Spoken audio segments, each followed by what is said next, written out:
repeat. Okay, bismillah, folks. Right, we're going live with the recording. We're looking at test number 10, Maths 8 to 9, CGP, CEM papers in preparation for the 11 plus. It says you have 10 minutes to do this test. Work as quickly and accurately as you can.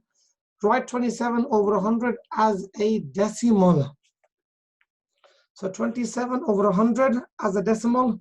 Well, first of all, we need to interpret what 27, that line here means. That line here means divide. So we've got 27 divide by 100. The number 27 has a decimal point over here.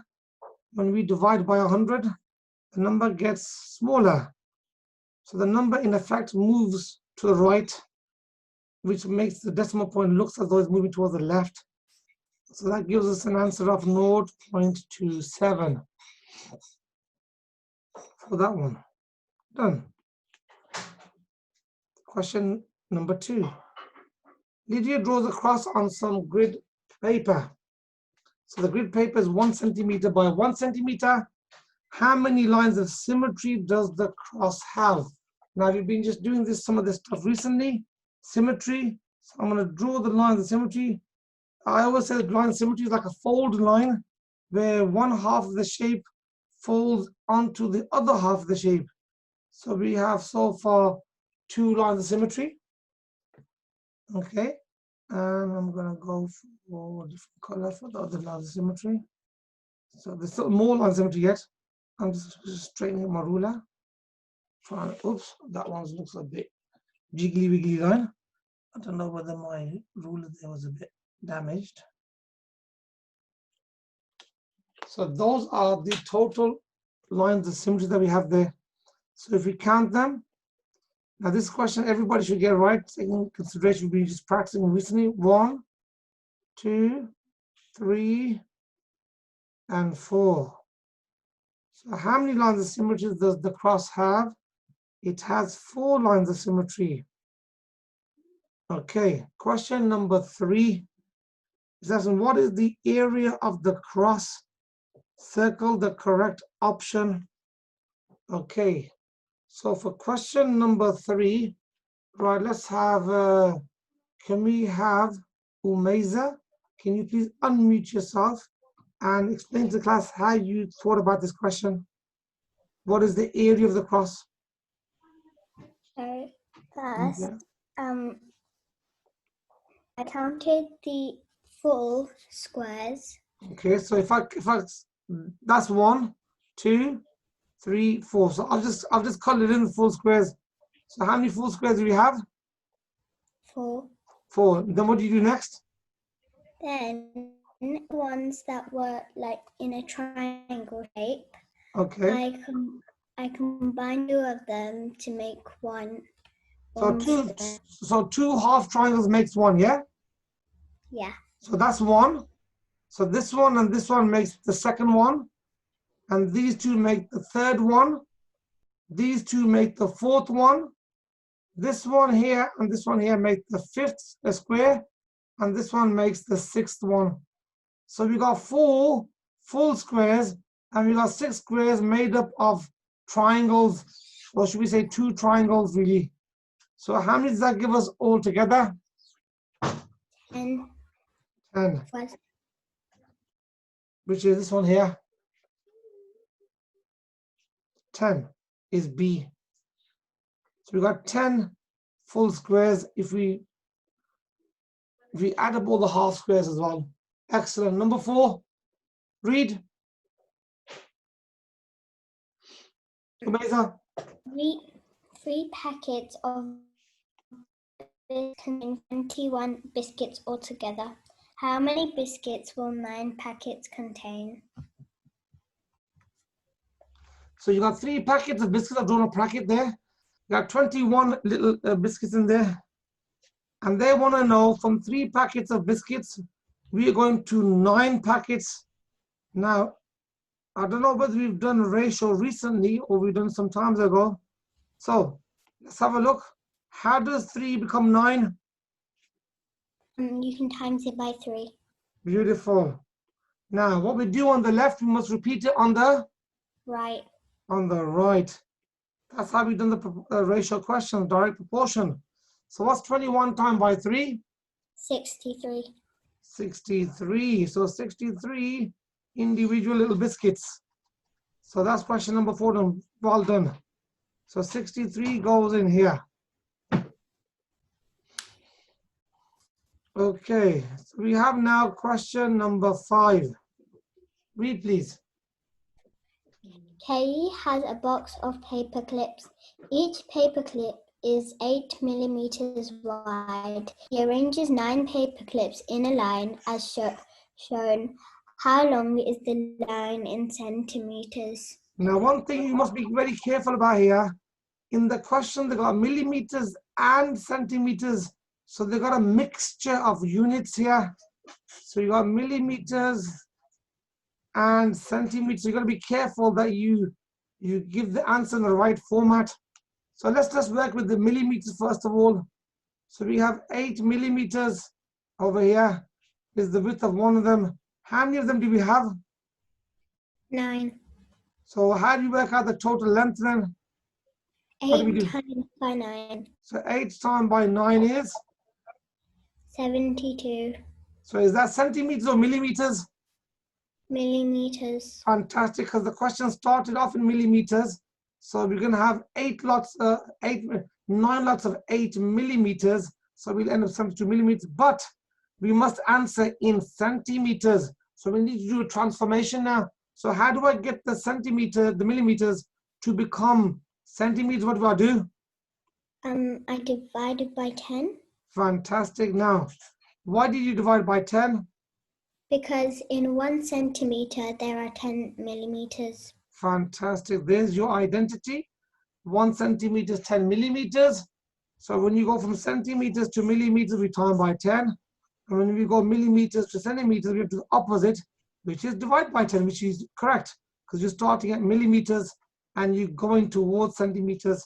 So 72 divided by 10 is 7.2. Fantastic, fantastic answer. Lovely. Okay, I like that. So as you can see, folks, there's lots of working out in the question number 5. You need to identify the key numbers. The key numbers are here, is 8 and 9. You need to multiply those key numbers together to give you total number of millimeters. Then you need to go through a conversion. You need to divide it by 10 to change into centimeters. And that gives you 7.2 centimeters. Okay, that was brilliantly done. Can you see the amount of working out that I'm doing on this one question? That's what you need to have on your working out as well when you're handing your homework. Okay, thank you. Let's have Aisha come and join me now, please. Thank you. Aisha? Yeah. Yes.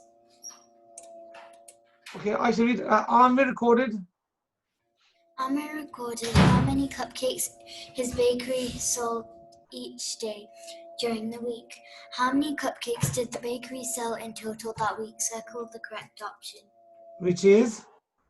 175. So 175, how did you achieve that? What did you do? I added all of the numbers on the grid up. Okay, so I don't expect you to be able to add horizontally, which means like this. I did a column method. Yeah, you can just quickly write them on the side in the space, any space that you find on the page, write them on the side in the column format that you're used to doing, and then add them up. And that will give us our 175 starting from this column first, adding and the remainders and stuff. Okay, lovely. Karen, reading question number 7. Amir makes a pictogram to display his data. He uses one circle to represent 4 cupcakes. Which of the following shows the pictogram for Wednesday? Circle the correct option. Okay, Wednesday. First of all, in Wednesday, how many do we have on Wednesday? 15. 15. So we need to represent 15 by 4 cupcakes per circle. So we need 4, 8, 12, and we need to get to 15. So we now need another 3. How do we represent the 3? You take a quarter out of the circle. Fantastic. Well done. So it won't be 3.5. It won't be 4.25. It won't be 2 3/4. It won't be 3.25. It will be which one? D. It'll be D. So you have your 4, 8, 12, and another 3, which will give us a total of 15. Now the reason why it's 3/4, because each quarter represents one cupcake. So if you want 3 cupcakes, you have to use 3/4. Okay, lovely, fantastic. Read the next question, please. Chelsea makes 3 No, no, just Chelsea. Not Chelsea. Chelsea. Chelsea makes 3 pizzas. She slices them as shown below. Her Pepperoni, chicken, and mushroom. Yum, yum.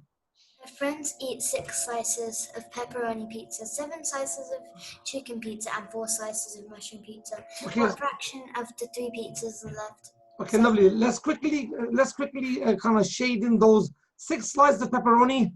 1, 2, 3, 4, 5, 6. They've been eaten. It says 7 slices of chicken pizza. 1, 2, 3, 4, 5, 6, 7. Gone.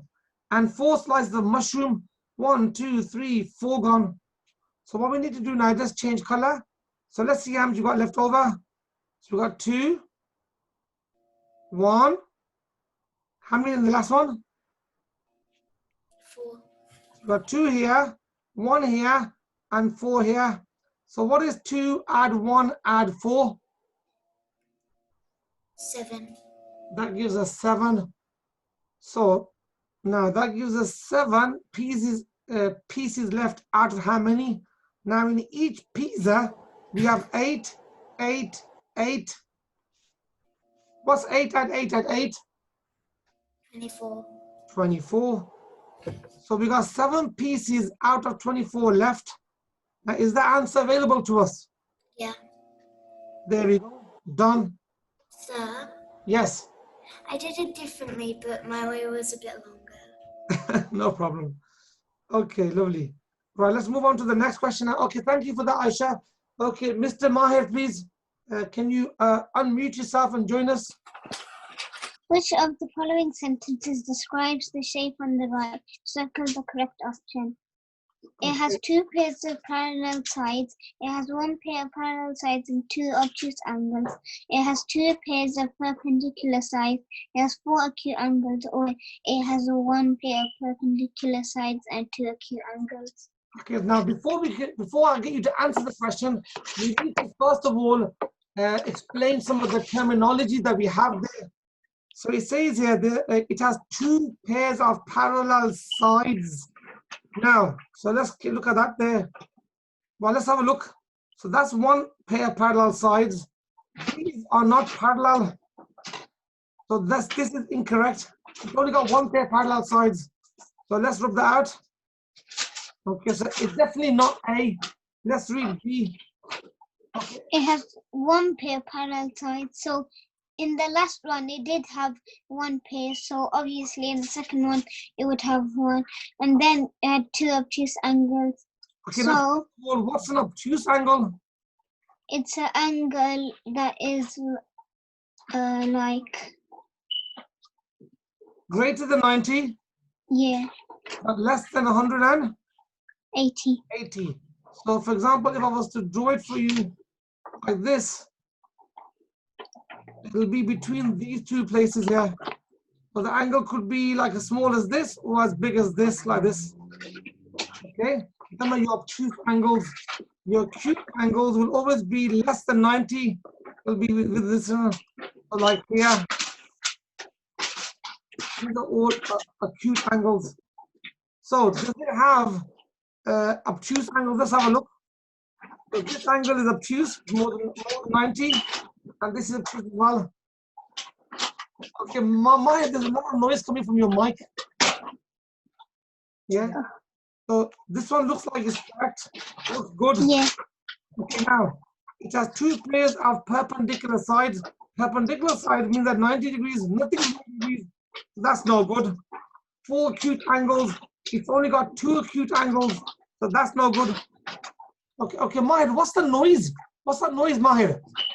It's just It's just the shuffling noise. Okay, please don't make shuffling noise because we're making a video at the moment. All that noise is getting recorded. Okay. Okay, question E. It has one pair of perpendicular sides and two acute angles. There's no perpendicular sides at all. So perpendicular means like this. Okay, thank you for that, Mahir.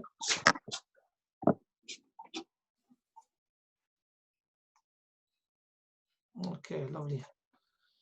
Right, we have, so the answer is B, because all the others are incorrect.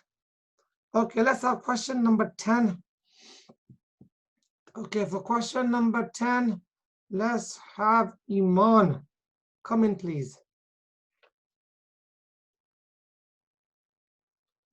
Read. Some prices at a grocery shop are shown below. Kim is buying cucumbers for a salad. She has £5. What is the greatest number of cucumbers she can buy? Okay, lovely. So what we do then, so we got cucumbers. They have a cost of 80p. She's got £5. So them are the two key numbers, £5 and 80p. So what we do with those two numbers, are we adding them, multiplying them, dividing them? What are we doing? We're going to divide them. Fantastic. So you got £5, which I'm going to change into pence by timesing by 100. 500 pence, and then we're going to divide it by 80. So what can we do? How can we simplify that, Iman?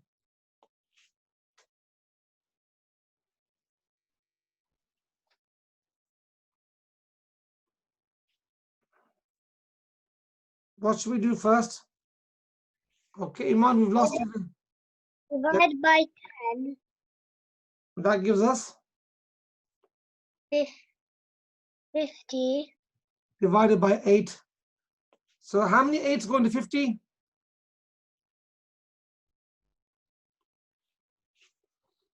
50 will divide into 8. 6 times remainder 2, because 6 times by 8 is 48, with 2 left over. So we can buy 6 whole cucumbers, and we got a little bit left over to buy a bit of another one. So how many can you actually buy from the shop? 6. You can only buy 6. You don't have enough money for the 7th one. And the shopkeeper is not going to cut off a piece of the cucumber and give it to you. Unless it's doolally or something. Next, number 11. We got number 11, number 12 left now. Okay, number 11. Read, please. Keep on going, Imam. The grocery shop has an offer on apples. Buy 2 apples and get a third apple half price. Yosef is buying 6 apples. How much does he have to pay? Okay, let's have a look. So you're going to buy 2 apples. And how much will 2 apples cost us? So 1 apple is 60p. If we times it by 2, that'll give us £1.20p. So you're going to buy 2 apples and the third apple half price. So here comes the third apple. So that'll be half of 60p. Half of 60p is 30p. So to buy 3 apples, it will cost us how much? 150p. And how many apples do we want to buy? 6 apples. So then we need to multiply that by 2. 2. And that will give us 150 times by 2. 300 pence. Now remember, they want the answer in pounds. So always be careful. So we've got pence. They want pounds. So how do we change 300 pence into pounds? £3. Okay, that's you've given me the answer. You haven't told me how to do it. How would you explain it to the class? What did you do? So I did 60 plus 60, which was 120, which was, so I did 150 plus 150, which made 300. Okay, but how does 300 pence become a £3? What was the calculation that you had to do? I did 60 plus 60 was 120. I added 30, which made 150, and I did it with the other 3, which made 150, and then I added them together, which made £3. Okay, you said the same thing twice, but you still haven't answered my question. The question is, how does 300 pence become £3? You need to explain just the last bit. How did the 300 pence become £3? I don't want to know all the rest of the story and what you've done. I can see that we've done it together. How does this number, 300p, become £3? What did you do? I left the space, wrote 3, and then wrote 0 in the other two. No, that's not what we mean. If you want to change pence into pounds, I've even highlighted the answer for you. You have to divide it by 100, because in every pound you have 100 pence. So 300 divided by 100 gives you £3. So there's your £3. I'll show you. Here's your 300 pence. You divide it by 100 pence. Go boom, boom, boom, boom. That gives you 3/1, which gives you the £3. So when we divide them by 10 top and bottom twice, it gives us £3. Done. Lovely. Okay. Number 12. Carry on, Iman. Jake takes the taxi to the airport. The price of the taxi is £3.60 plus 25p for every minute it takes to get to the airport. It takes 40 minutes to get to the airport. How much does the taxi cost? Okay, so how do we work this out then? What did you do? I did 25 times 40. Okay, lovely. Because they're going to charge you for 40 minutes at 25p. So these two numbers are connected in that way. Lovely. Let's do that now then. So you got 25 and you're going to times it by 40. Okay, now can you give the class a nice mental kind of strategy? How would you work out 25 times by 40 without going into a big calculation? How would you do? You would do 5 times 40. So you would do 25 times 4. Okay, what's 25 times by 4?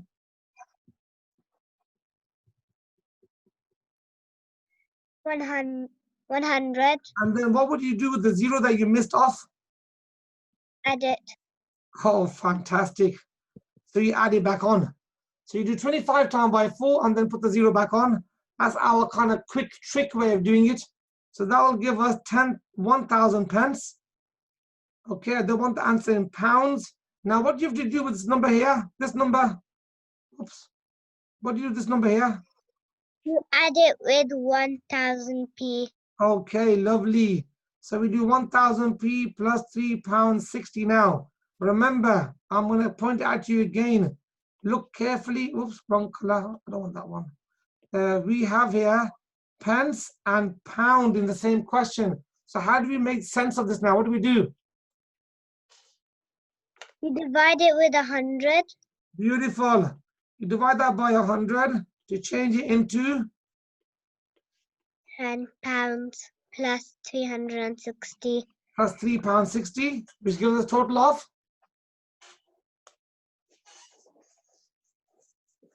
Total of £13.60p. £13.60p.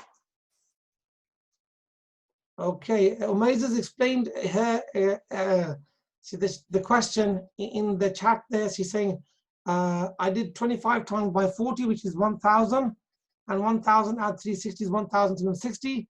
Convert into pounds and pence, you get £13.60. Umayza, thank you very much. Look at that. While we were doing our calculations, she was writing out her calculation, which is absolutely right. So she's worked it out all in pence and then converted into pounds at the end by dividing by 100, whereas we converted it quite quickly and added it in pounds. Both methods are good. Amazing. Thank you very much for that comment. That was lovely while we're doing our questions. Okay, so mashallah, let's have a look what we've done today. Look at that. So we've gone through that whole paper and look at the amount of working out that we've done on that paper. That's what you need to be showing on your homework copy. If you haven't already shown it on your classwork, your testing copy. So that's the kind of working out you need to be showing. So I'm just going to stop this video now because we've come to the end of that maths paper. Just quickly stop the video. We don't need to make any more of this video now.